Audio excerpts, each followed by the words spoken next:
Dan ketika kita ceramah seperti ini, jangan pikir tidak ada setan di tengah-tengah kita. Ada setannya, bukan pocong, bukan uka-uka, bukan pokok. Tapi apa setan yang ada di tengah-tengah kita? Bentuknya handphone. Orang sudah ceramah masih sibuk dengan HP-nya. Simpan dulu HP, simpan dulu HP-nya ya, simpan dulu. Kita dengar ceramah dulu ya. Ya, kita dengar. Ada yang online kah? Ada yang secara live? Ada? Tidak ada Cito? Kalau bisa tidak usah dulu. Ya, tidak usah live ya, karena nanti kan ini kita untuk orang Islam toh. Tapi kalau online nih, seluruh umat bisa melihat, nanti ada kepleset saya punya ucapan. Saya dibully lagi ya. Kalau mau dengar ceramahku gampang, ini kita rekam, suaranya nanti lebih bagus, gambarnya lebih cantik dan dinonton puluhan juta orang. Ya, gimana caranya? Like and share di channel saya. Jangan lupa subscriber. Ya. Nah, Ibu Bapak, saudara-saudara sekalian, kajian kita yang ringkas ini saya ingin menyampaikan sebuah kisah. Mudah-mudahan menjadi iktibar pelajaran buat kita, pegawai Bank Mandiri cabang Ratulangi. Harus disebut ini supaya tahu pemirsa, di online Ratulangi toh. Nah, Ibu Bapak, saudara-saudara sekalian, suatu kali Nabi lagi santai-santai bersama sahabat. Ya, sahabat itu ada yang tahu apa itu sahabat? Sahabat Nabi, ada yang tahu? Ku kasih hadiah. Ayo. Nah, itu orangnya. Apa itu sahabat? Ya. Orang yang bertemu dengan Nabi bersama Nabi. Orang yang bertemu dengan Nabi bersama Nabi. Oke, kalau itu klasifikasinya berarti Abu Jahal sahabat atau tukang? Yang mengikuti Nabi maksudnya. Abu Jahal? Tidak. Padahal diikut Nabi, kemana Nabi ikut tongi? Ayo, ini bayangkan pengetahuan dasar ini. Apa itu sahabat? Kita selalu sahabat Nabi Muhammad SAW. Apa itu sahabat? Ini dulu. Satu. Orang yang berjuang di jalan Allah dengan fisabilillah. Berarti saya juga. Karena saya berjuang. Apa saya boleh disebut sahabat Nabi? Coba. Orang yang sama dengan Nabi dan makmum dengan Nabi. Orang yang bersama dengan Nabi, makmum dengan Nabi. Kalau begitu, bisa masuk Abdullah bin Ubay. Abdullah bin Ubay ini kemudian berkhianat. Apa disebut sahabat? Tapi dia tidak makmum. Hah? Dia tidak makmum. Apa itu makmum? Artinya dia mengikut sama Nabi. Dia mengikut awalnya. Oke, daripada aku bingung. Ya. Satu, kriteria sahabat. Satu, hidup sesama dengan Nabi. Tapi tidak semua sesama dengan Nabi sahabat. Maka masuk syarat kedua, ketemu dengan Nabi. Biar dia sesama tapi tidak pernah ketemu Nabi. Ya. Sesama dengan Nabi, ketemu dengan Nabi, belum tentu sahabat. Maka masuk syarat ketiga, beriman kepada Nabi. Ya. Ada orang ketemu Nabi, sesama dengan Nabi, beriman kepada Nabi, tapi belum tentu dia sahabat Nabi.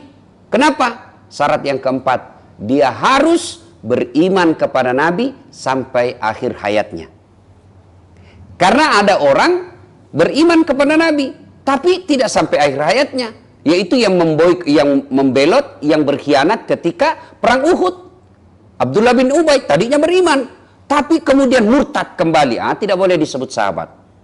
Ya, maka sahabat yang warna pink, yang warna pink. Coba satu. Apa kriterianya? Yang berada di zaman Nabi. Sama dengan Nabi. Dua.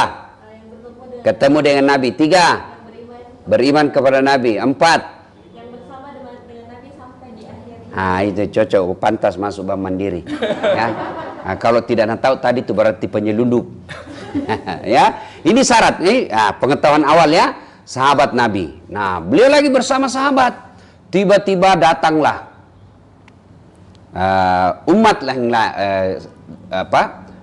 seorang perempuan. Ya Rasulullah, rajam saya. Maka aku tuh tahu rajam. Tahu rajam? Jadi dibenamkan sampai di leher, lalu dilempari sampai mati, satu kampung lempari kepalanya. Itu namanya dirajam. Satu kampung lempar. Kenapa dirajam? Kenapa satu kampung? Kenapa harus di tempat terbuka? Tujuannya apa? Hukum itu salah satu tujuannya menimbulkan efek jerah. Efek jerah itu apa? Kau satu kampung lihat kan, wih malaki. Tapi kalau kita kan kadang-kala disembunyi, katanya hukuman tembak, tapi tidak ditahu, tidak pernah dilihat ditembak, tidak pernah tujuannya apa? Bukan menakut-nakuti, supaya memang kasih takut orang, bukan takut-takuti. Dikasih takut supaya kau tidak ikuti itu. Maka umat Islam itu kalau penerapan hukum, dia harus di depan orang banyak, dilihat oleh orang, supaya dia orang yang melihat ini tidak mengikuti, karena bahaya hukumannya. Kalau di Saudi itu kan kalau orang mencuri, potong tangannya. Ya, tapi tidak semua. Apakah semua orang mencuri dipotong tangannya? Tidak. Ada syarat-syaratnya. Kalau Anda simpan uang di situ, di luar, lalu ada orang yang ngambil, apakah yang ngambil langsung dipotong tangannya? Tidak. Kau yang salah. Kenapa simpan di situ? Itu banyak syaratnya, tidak gampang. Nah, kalau orang berzina, apakah langsung dirajam? Tidak. Harus 4 orang saksi. 4 orang saksi. Saksinya apa? Kuliah masuk di kamar Ustaz. Apa sudah boleh jadi saksi? Tidak. Kata Al-Quran, menurut bahasa Quran, pedang masuk dalam sarungnya. Tahu toh? Kalau pedang masuk dalam sarungnya toh? Nah, mengerti mak toh? Jangan aku dijelaskan lagi. Ya. Nah, itu berapa yang lihat? 3, tidak boleh. 2, tidak boleh. Berapa? 4 yang lihat itu pedang masuk dalam sarungnya. Kalau Nabi bilang kuliah baku perlu. Enggak, belum dirajam. Kuliah baku tindis, belum dirajam. Tapi kalau lihat nih, kuliah masuk.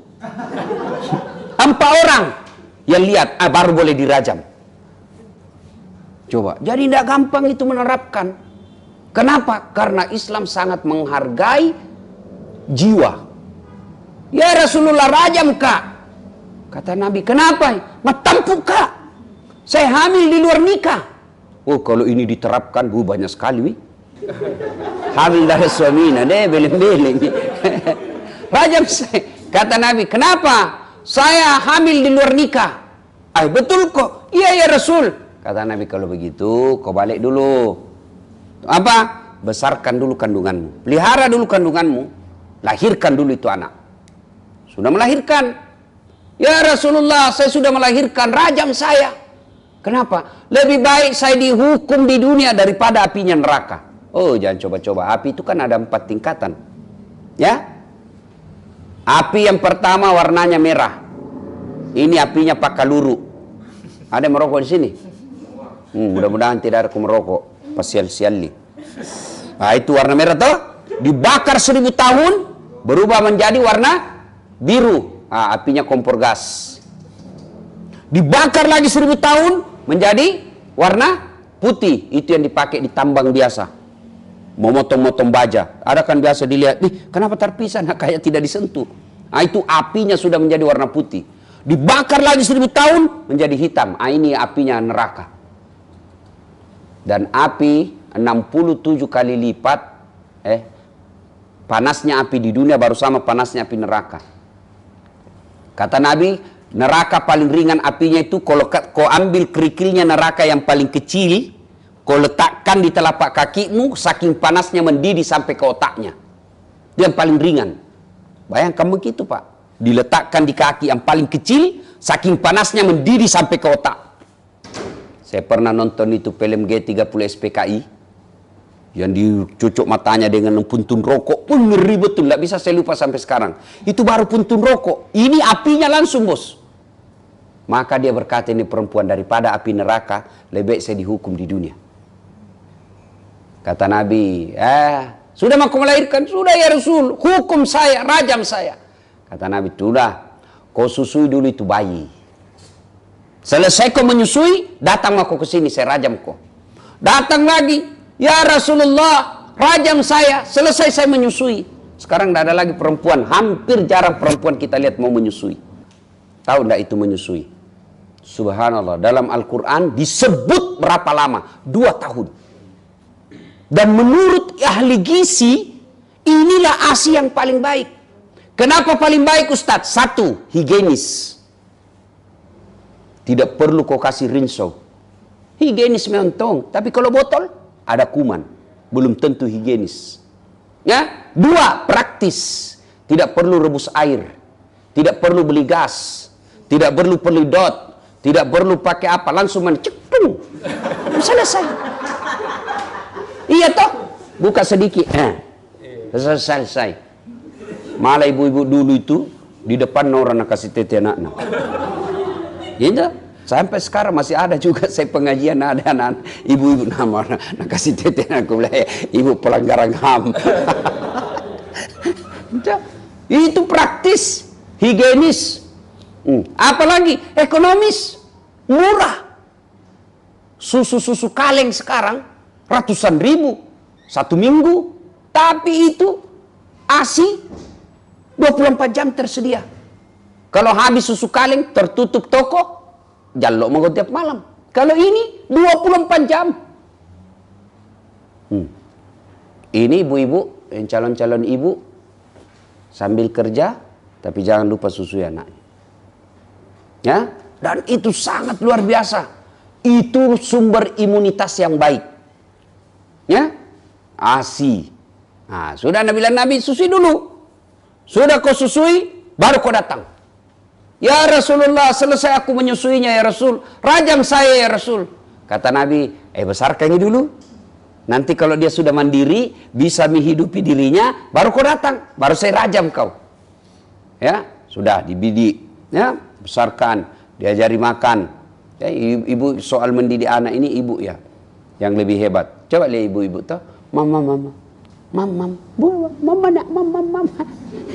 Nah, kalau diajar bicara, itu ibu, maka itulah sebabnya Nabi ditanya, ya Rasulullah, setelah Allah dan Rasulnya siapa saya taati? Ibumu. Setelah itu siapa Rasul?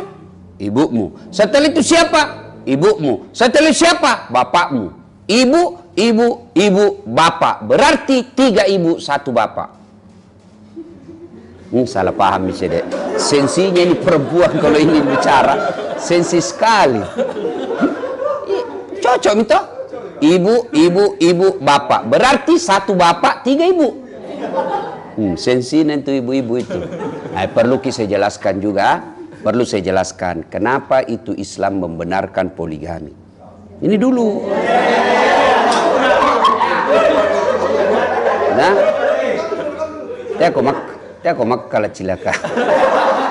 Ini penting. Ibu-ibu boleh tidak setuju poligami, boleh, tapi jangan menghina orang yang berpoligami. Dosa ibu. Saya waktu itu Agim kodong guru kita dihina-hina waktu itu sampai dibakar, punya poster dimaki-maki. Saya bilang, kau bisa puaskan perasaanmu, tapi pada saatnya nanti di akhirat kau dapat itu semua kelakuan. Boleh ibu, boleh ibu tidak setuju, boleh, tapi jangan menghina orang karena dia tidak melanggar syariat. Tapi ibu-ibu sekarang kan apa ya? Bapak-bapak sekarang lebih bangga dia selingkuh daripada berpoligami. Poligami ini barang halal, tapi dia syaratnya sangat ketat. Andai saja dia sebuah penerbangan, poligami itu adalah pintu darurat. Tidak boleh setiap saat kau buka. Buka lagi deh. Tutup misalnya deh. Buka misalnya deh. Tidak boleh. Bahkan ada pesawat tidak pernah buka sampai hancur itu pesawat. Itu pintu darurat. Tidak boleh setiap saat dibuka. Tidak boleh. Kecuali yang mampu. Mampu apa? Mampu dari segi materi. Mampu apa? Mampu dari saga mendidik. Mampu apa? Mampu dipermalukan. Itu mampu juga. Beda saat. Kenapa bos? Ada istrimu di pasar Ciduk. Kenapa? Baku tarik rambut istri pertama sama istri kedua. Cepat kau kesini. Kamu bingung. Bingung toh? Kau mampu kau dipermalukan seperti itu silakan. Mampu dimusuhi keluarga. Mampu dimusuhi anak-anak. Nah, itu poligami dalam Islam halal. Tapi kalau ibu tidak setuju, boleh. Tapi demi Allah jangan menghina karena itu syariat Islam. Ya? Siapa yang mau menghargai agama kita, syariat kita kalau bukan kita? Lalu kalau di depan orang lain ibu menghina orang yang melakukan syariat, ya, berusaha menghindari zina sehingga dia berpoligami. Saya heran nggak? Kenapa kau sibuk? Nah bukan ku istrinya. Nah bilang kalau istriku saya, nah bilang saya Ustaz setuju ya poligami, tidak ada masalah. Silahkan. Yang penting bukan saya. Nah, dia bilang yang penting bukan suamiku. Baik, saya setuju aja saya, yang penting bukan suamiku. Cocok tahu. Nah ya, akhirnya Bapak Ibu Saudara-saudara sekalian, Pulanglah Nabi. Pulangnya ini tadi. Dia bilang, besarkan dulu, setelah besar baru kau ke sini. Mandiri mi, datang. Ya Rasulullah, sudah selesai. Mulai dari hamil, kupelihara janin ini, kulahirkan, kususui, kubesarkan, semua selesai dilakukan. Ya Rasulullah, rajam saya. Nah, kemudian sampai di sini terdapat penafsiran kisah ini dua, bercabang dia. Satu, ada yang mengatakan bahwa wanita ini kemudian dirajam, ya. Lalu setelah itu penghormatannya Nabi kepada perempuan ini yang telah menyesal, Nabi yang mengimami sholat jenazahnya. Nah, ibu bapak, saudara-saudara sekalian, awal tahun kita ini Muharram, 1 Muharram 1442. Tentu tahun lalu banyak dosa tak? Bohong orang bos kalau dibilang tidak ada dosa, bohong. Ini yang bicara, kita kira tidak ada dosanya. Oh, banyak juga dosa. Mana ada manusia tidak ada dosanya? Mana ada manusia? Jangankan kita manusia biasa, jangankan kita ini yang di apa namanya ini customer service, apakah namanya ini Pak Gibran ini yang terima uang ini? Apa namanya itu? Hah? Cleaning service. Apa? Cleaning service di? Oh, saya tahu. Customer service di? Cocok itu? Cocok mi. Oh, di bagian sini kan paling banyak makhluk halus na lihat. Tuh, paling banyak makhluk halus. Ya. Apakah berdosa kita lihat makhluk halus? Tidak, bos, tergantung reaksimu. Batasnya ketika kau melihatnya, pandangan pertamamu adalah rezekimu. Dan kau ke toko bernafsu, tundukkan pandanganmu sambil mengucapkan istighfar. Astagfirullah. Masih muncul nih, astagfirullah. Masih muncul juga, astagfirullah. Masih muncul juga, minta maaf Kak Dea, saya masuk saya. Weh, kau duduk sini. Kalau kau merasa tidak mampu, ya jangan malah modus. Pura-pura banyak lasa. Mana jempol dek. Saya pegang-pegang sedikit. Oh, salah posisi jari. Modus ini, modus. Bagaimana caranya kalau sudah jadi nih karena lama ini? Bagaimana saya hubungi nanti? Nomor HP tak?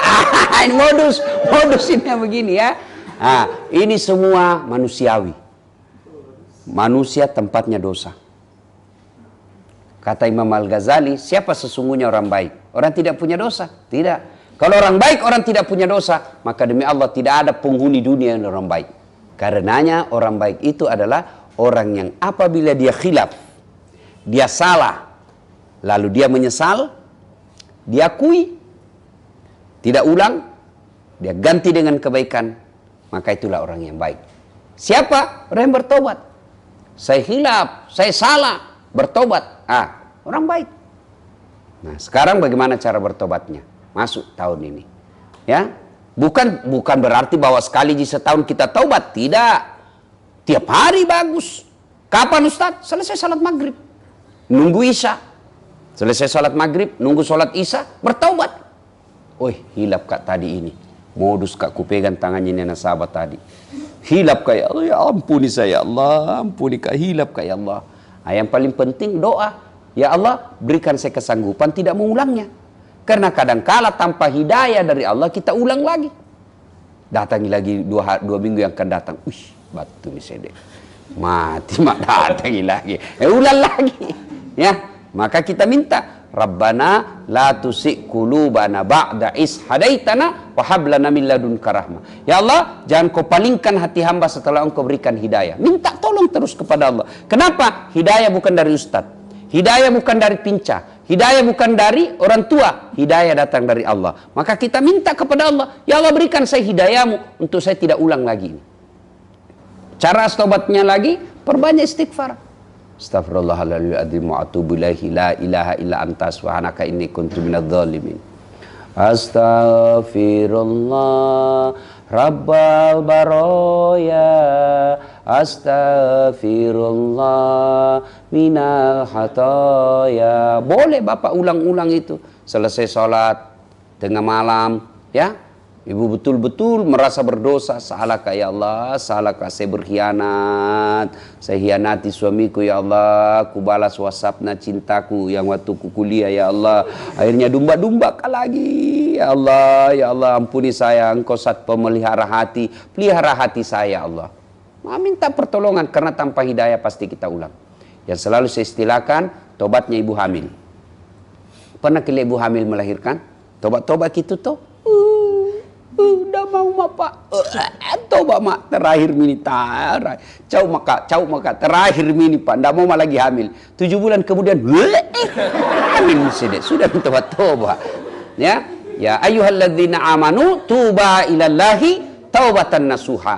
Hai orang-orang yang beriman, tobatlah kau dengan sebenar-benarnya taubat. Dan hebatnya Tuhan tak besar dosa tak, ampunan Allah jauh lebih besar. Ya Rasulullah, saya berdosa ya Rasul. Anak muda datang. Kata Nabi, bertobatlah kau anak muda. Tapi aku mengulangnya lagi ya Rasul. Kata Nabi, kau tobat lagi. Kuulang lagi ya Rasul. Kau tobat lagi. Berarti ya Rasul banyak dosaku. Anak muda, dosamu banyak. Ampunan Allah jauh lebih banyak daripada dosa-dosamu. Maka yang baik, bertobat. Yang bodoh, sudah tahu dosa, sudah tahu salah. Lalu dia menunggu-nunggu waktu karena dia bilang kulang-kulang. Akhirnya dia tidak mau bertobat, tiba ajal menjemput. Nauzubillah min dzalik. Nah, ibu bapak, saudara-saudara sekalian, tahun baru kita masuki dengan menyadari dosa-dosa dan kesalahan kita, ya. Lalu kita memperbaiki diri. Itu kalau berhubungan kepada Allah. Tapi kalau dosa berhubungan kepada manusia, syaratnya menjadi nambah, kembalikan barangnya orang. Jadi kalian yang pernah ngambil barang-barang kantor, jangan kau ketawa bos, serius orang ini. Kasih kembali botol-botol sanitizer ku ambil. Kasih kembali. Nggak boleh ku ambil itu. Haram. Nggak boleh kertas kantor kau curi 1 rim. Boleh. Ya, adikmu tulis skripsi, atau anak tulis skripsi, ada kantor. Nggak boleh, haram. Ya. Kembalikan. Kalau dia berkaitan dengan barang, kembalikan. Berkaitan dengan nasabah, kembalikan. Ya, pernah nipu-nipu, kembalikan. Karena selama tidak dikembalikan, biar hitam jidatmu bertobat, tobatmu tidak akan diterima selama belum minta ridha dari orang yang pernah kita sakiti. Ya, termasuk pada istri, ya, sering nipu-nipu istri, pulang ini sadari minta maaf. Maafkan kak, kenapa kok pak? Tiba-tiba minta maafkan mas saja. Apa judulnya ini tiba-tiba? Nanti ngamuk kok lagi. Nggak ji apa? Betul kok nggak ngamuk kak? Betul. Minta maaf kak. Hilap kak. Dulu waktu ku tugas di Mamuju, hilap kak. Ada perempuan miripmu kuliah ibu. Minta maaf. Hilap kak. Nah bila istrinya nggak apa-apa ji. Karena waktu mu tugas di Mamuju juga selingkuh tonjak di sini.